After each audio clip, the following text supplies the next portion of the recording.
You've been deceiving me all this time.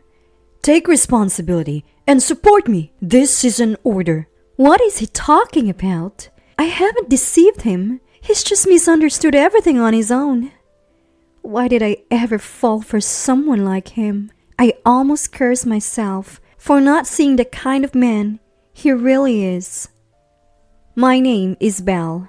I am a 27-year-old office worker. After graduating from college, I got a job at a fairly major company in my hometown. I remember being so happy when I received the job offer. I lost my mother to illness early in life and have lived with my strict father since. But when I got the job, he smiled broadly and said, "That's great." On the day of the entrance ceremony, I met an unbelievable person. As the ceremony was nearing its end, one of the new male employees suddenly stood up, went to the stage, and said, "I want to make this company even bigger. Only those who are willing should follow me." Everyone present was dumbfounded. I thought to myself, everyone must be thinking the same thing. There is a weird one among us. As we were all stunned, the CEO yelled, "Jim, what are you talking about?" He's the boss, son?" Suddenly, I became worried about the future of this company.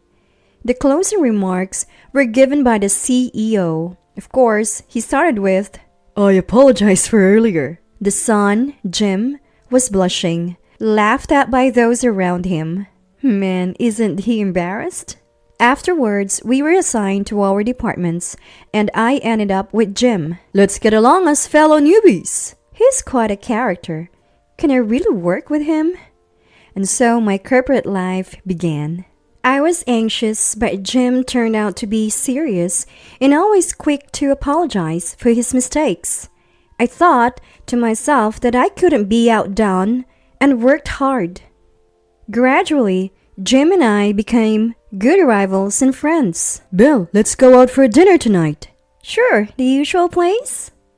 Hearing our conversations, our seniors often teased us. By then, I was slightly interested in the straightforward Jim, so I didn't mind the teasing. However, Jim always denied it, saying, "It's not like that." I knew then that he wasn't interested in me that way. I didn't want to confess and make things awkward, so I was content with our relationship as it was. But then he said, "I want to date you. I've always liked you. And of course, with marriage in mind." I was so happy. I cried. When I asked him why he always denied our relationship, he said he was just embarrassed. Seeing him blush in front of me, I smiled and said, "Please take care of me." If only I had been more discerning then, I wouldn't have felt so terrible about what was to come. Our relationship began from there. We had always been as close as friends, so our relationship progressed smoothly, and after about 6 months, Jim proposed. I thought it was a bit soon, but seeing him look at me earnestly, his ears red, and I said, "Yes." I believe everything would be okay with him. We soon told our parents. My father liked Jim's straightforwardness. Seeing my father and him getting along, I felt truly relieved and happy. On the contrary, I was quite nervous. That should be it. Jim is the president's son, so my Henry is the president of the company I work for. I hadn't met the company president often, but he was always proper and seemed unapproachable. I was nervous, but he said, "Belle, thank you for choosing Jim. Knowing he's with someone as reliable as you puts me and my wife at ease." And he smiled warmly. He was completely different from the usual stern boss, more like a kind father. "Belle, I'm so happy to have a daughter like you. How did someone as sweet as you end up with Jim?" Karen was a very lively person. Hearing this, Jim chimed in. "Mom, saying someone like Jim is a bit rude." Surrounded by such warm people, I remember feeling very reassured. However, around this time, I started feeling uneasy about Jim. The first time I noticed it was at our wedding. We invited business partners and held a fairly large ceremony. Watching my father chatting amiably with a company president, my husband Jim whispered to me, Hey, why are Henry and that president so chummy? Looking closer, I said, Tom, wait, didn't I tell you? He's Dad's old friend and they work at the same company. My father and Tom have been childhood friends. Dad has been contributing to his company for many years. Huh? But shouldn't you be more conscious of your position at events like this? That's what Jim said. It was as if he was implying that it was shameful for someone like my father to be friendly with a president. I was shocked, but didn't want to create a scene during the ceremony. What's wrong with the bride's father greeting guests? The problem was with him. That's what I thought. Even after getting married, I continued working. Seeing this, Jim said, Now that you are the future president's wife, you should quit your job and relax as a homemaker. It was scary how he naturally said it, thinking it was for the best, not as sarcasm. I like my job, and I think being a homemaker is definitely harder, I responded. But Jim just laughed it off, saying, That's not true. Jim's mother, Karen, had been a homemaker since marrying Henry. Whenever she invited us for a meal, it was always nutritious and delicious. Her home was always clean and well kept. The house had many rooms, and it seemed she cleaned that spacious place all by herself every day. I always admire how clean your rooms are.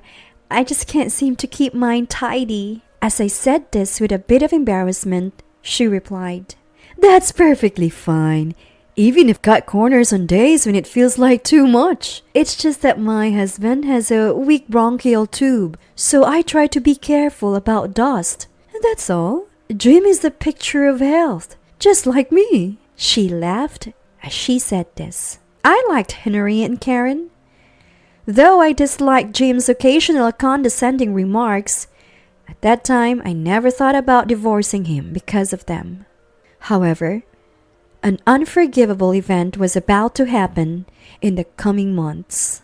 One day, as I was working as usual, my husband appeared with a worried look, saying, Belle, come quickly! Dad! Mom!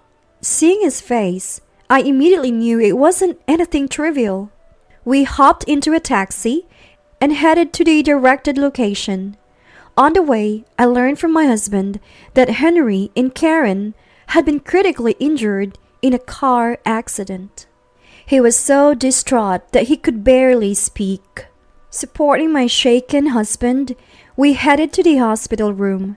But the two people before us were not the warm and smiling Henry and Karen we knew. It was clear, at first glance, they would never open their eyes again. Seeing them like this, my husband couldn't hold back his tears. I realized how much he cherished them. The doctor explained that a car driven by someone who had dozed off veered into the opposite lane and crashed into Henry and Karen's car. From what was explained, it seemed Henry probably died on impact. Karen still barely breathing when she arrived at the hospital, worried about Henry till her last moment, and passed away. Hearing this, I couldn't stop my tears either. Many people came to their funeral. Of course, my father was there too. Tom, a business associate, also came. It's been tough, hasn't it? Both of them spoke to me and my husband. But while my husband greeted Tom with, Mr. President, it's terrible. Thank you for coming today. His response to my father was curtly, Yes. When I said his tone was inappropriate, he replied rudely in front of my father, I only want to talk to people who are worth it. Tom frowned at this, but my father said, He is probably not yet come to terms with it. You need to support him. I thought the same, but this was the beginning of my husband's downfall. With Henry gone, it was decided that my husband, being the only son, would take over the company. On his first day back to work, he gathered all the employees and started an outrageous speech. I'm going to stop the lax approach we've had so far. There were no quotas before, but from now on, I'll implement them, and those who can't meet them will be cut off. He spoke like a tyrant. The employees exchanged glances, visibly disturbed. I had heard he would give a speech, but never imagined he would say something like this. I couldn't hide my shock. Back in the office, I confronted him. What was that earlier? Don't you think it was disrespectful to everyone? Shut up. I'm the president, and if someone can't understand my way, they are useless. That's what he said. I responded with sadness. Henry always said the employees were like family. I chose this company because I was drawn to Henry's words. I had considered joining the same company as my father, but it felt somewhat embarrassing. Flipping through the company's brochures, I came across Henry's words that employees are like family. I bet this is a wonderful company, I thought. Indeed, my colleagues all seemed to enjoy their work and held the president in high regard. When trouble arose, we didn't just blame the person involved. We covered for each other. As a newbie, I often received help from my seniors. It's true that increasing productivity might improve our performance, but pushing too hard will naturally lead to more mistakes. We're doing fine as is, and I believe Henry's approach was best. But my husband hated it. Family?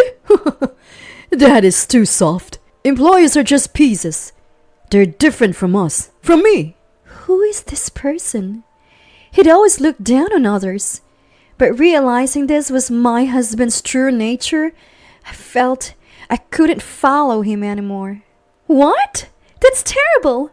Sorry, but I think Jim's approach is wrong. When I said this, my husband glared at me and snapped, You're annoying!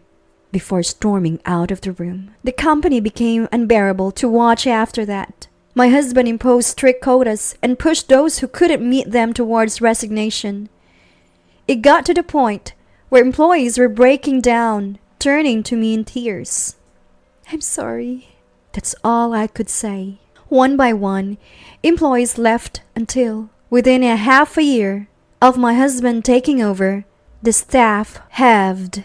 The company has turned into a completely black company, suffering from staff shortages and plummeting performance.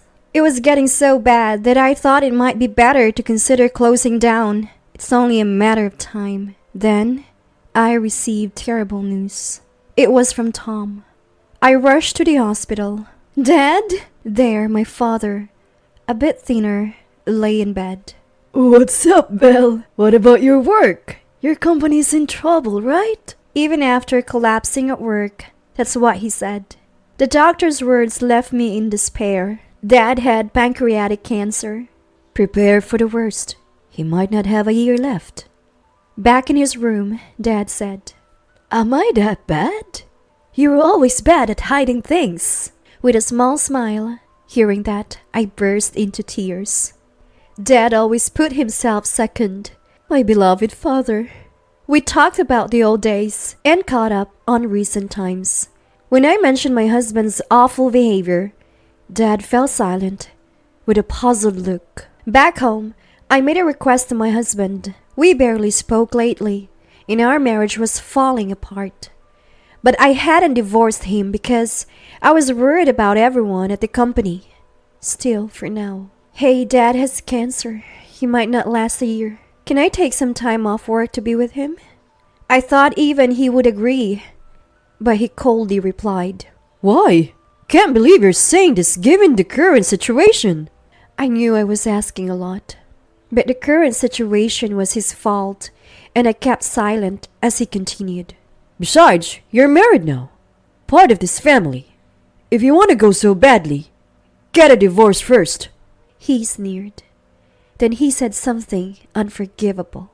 Besides, worrying about someone who's going to die is a waste of time. You're being stupid. Unable to contain my anger, I pulled out a piece of paper from the drawer and thrust it at my husband, saying, Write this now." It was a divorce application, and I had already filled out my part. Are you serious? You're such a fool. You're giving up being the CEO's wife? While laughing unpleasantly, he signed it immediately. As I put the divorce papers in my bag, I retorted, "The fool is you. What good is being a CEO's wife? Hope you don't regret this divorce." To which he replied, No way. Just leave already. That was the end of my marriage. Though I once loved my husband deeply, I felt no regret in leaving him. I informed him, and after one last day at work, returned to my parents' house. My father had been in and out of the hospital. On his good days, we'd go for walks or cook together. I remembered how, as a child, he used to take me fishing. Being an avid fisherman himself, he even went fishing again. There were days he seemed so well, I questioned his illness. But the disease steadily worsened, and he was hospitalized again. His decline was rapid. Half a year after my divorce, my father passed away. His last words were, I'm happy I got to spend so much time with you at the end. Now, go, find your happiness. Many people came to my father's wake. He was such a great man, always focused on his work. There's no one else like him. Everyone was saying such kind words. Then, an out-of-place figure appeared. Hey there. It was my disheveled ex-husband, Jim. In a wrinkled suit of mourning, unshaven, with unkempt hair. He must have heard about Dad's passing somewhere. When I coldly asked, "What do you want?" What do you think? Came to see David's face one last time. He was my father-in-law, after all. Jim said this, but his gaze didn't meet mine. Instead, he looked around as if searching for someone. Wow, what a crowd. Figures for a guy who was pals with a big corporate CEO. Jim sneered and then rushed off towards someone he seemed to have been looking for. Mr. CEO, long time no see. Please don't say you won't do business with us anymore. That someone was Tom. Everyone looked puzzled by my ex-husband's inappropriate behavior. Even as I tried to usher him out, my ex-husband wouldn't budge, continuing to apologize profusely. Tom brushed off my hand, shaking his head, as if to say, It's okay. Look at me, I'm sorry, but my mind's made up. Ever since you took over, the quality's just not been the same. Jim seemed to understand this, yet he pleaded, Please, I have employees to look out for. I felt nauseous hearing such words from him, who probably didn't even believe them himself. You're a liar. You know, your father was a wonderful man. But what did you learn from him? Tom spoke calmly, but his voice revealed his anger. And that's, He seemed oblivious to the fact that many of the attendees were former employees who had left the company because of his unreasonable actions. Everyone looked at my ex-husband with disdain. Why? I asked them too. Everyone is now working at Tom's company, I told my surprised ex-husband. No matter how close our parents are, this is ridiculous. He raised his voice, and I enlightened him with a fact. Actually, Tom's company was co-founded by my father. I prefer the field. I don't quite get the management stuff. With those words, the management was left to Tom, while my father focused on field operations for years. So my father and my ex-husband held the same position as co-directors. The company's success is all thanks to Tom. It wasn't something worth mentioning at the in-laws' house. Since my father said that, I never brought it up either. The late Henry knew this, but for some reason, my ex-husband mistakenly thought of my father as a mere employee and completely underestimated him. After graduating, I considered joining my father's company, but wanted to try on my own first. When I told my father about my ex-husband's reckless management that led to many people's unhappiness, he said, "You should work at our company." I contacted those who had left and apologized to each one. Most of the former employees moved to my father's company when introduced. Being so close yet unable to stop my ex-husband's rampage, I felt equally guilty. I'm determined to make amends. "Your employees are fantastic. Everyone works hard with strong commitment. I'm truly grateful," Tom said, looking at the former employees. Hearing this, everyone smiled shyly. Then, my ex-husband blurted out something outrageous. "Belle, you've been deceiving me all along. You're responsible for supporting me. This is an order." After saying this to me, he turned to the former employees, and we all looked at him coldly. Such a worthless apology. I calmly approached my ex-husband. "Can you leave, please? And what's this comeback about?" "No way. We are not your pieces." I said those words firmly. My ex-husband, in tears, looked around to find everyone viewing him with disbelief. "Get out already! You're so inappropriate!" Some even hurled these words at him. Finally, getting the message, my ex-husband staggered out. I immediately apologized. "I'm very sorry for the disturbance." Everyone applauded, and Tom said, "Belle, you did well," placing his hand gently on my head. Later, I learned that my ex-husband's company had accumulated massive debts and went bankrupt. In the end, he was left alone. The late Karen once told me a story from early in our marriage. "Jim used to be small and often got teased, but then he started boasting, 'I'm the son of a president.'" Hearing this, the late Henry always scolded him. But maybe my ex-husband was just a pitiable person who could only show his worth through status and power. Nevertheless, what he did was inexcusable. After the company's bankruptcy, he disappeared. I heard he was spotted living on the streets in a distant city. It's unclear, but it was probably him. As for his future and whether he'll ever reflect on his actions, I don't know. And honestly, it's none of my concern now. He's part of my past that I've moved on from. As for me, I'm still working at Tom's company alongside the former employees. The company offers great benefits, and I genuinely enjoy my work. My colleagues have become like family to me. I'm determined to continue striving in this company, preserving what my father worked so hard to build.